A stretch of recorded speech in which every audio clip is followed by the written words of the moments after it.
Go yard. I got so much motherfucking design on.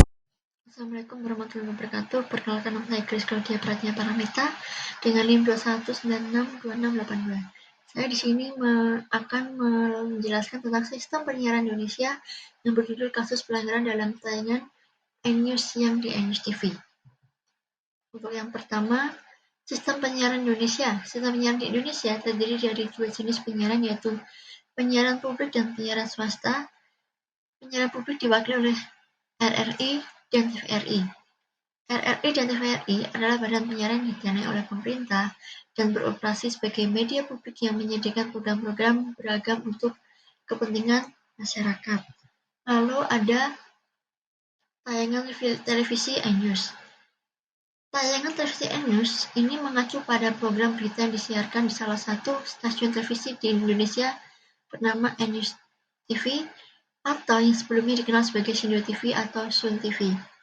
iNews ini merupakan singkatan dari Independent News yang menekankan pada citra stasiun sebagai sumber berita independen dan objektif.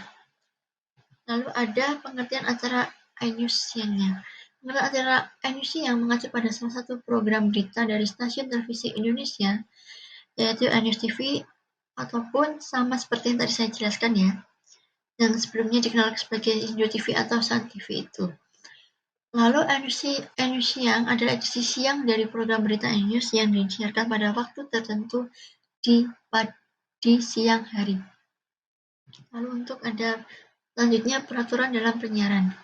Peraturan dalam penyiaran Indonesia mengacu pada serangkaian aturan dan regulasi yang ditetapkan untuk mengatur industri penyiaran di negara ini.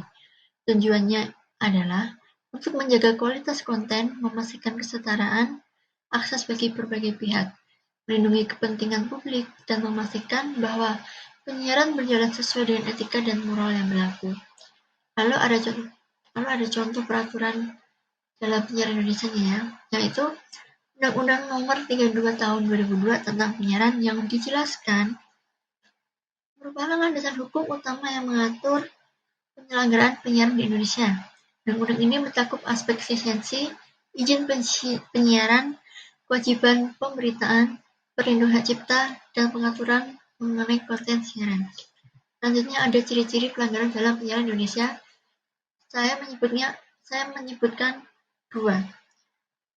Yang pertama, pelanggaran hak cipta. Yang dijelaskan adalah penyiaran yang menggunakan materi atau karya tanpa izin tanpa melanggar hak cipta merupakan pelanggaran yang serius dalam penyiaran. Lalu untuk contoh yang kedua, penyiaran berita palsu atau disebut hoax.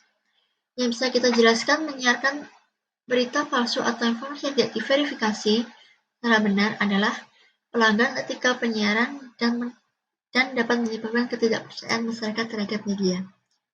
Lalu untuk materi yang terakhir ada studi kasus. Studi kasus yang saya pilih adalah bentuk pelanggaran dalam tayangan iNews siang di iNews TV ditemukan di pemantauan KPI Pusat pada 24 Januari 2023 pukul 10.53 waktu Indonesia Barat.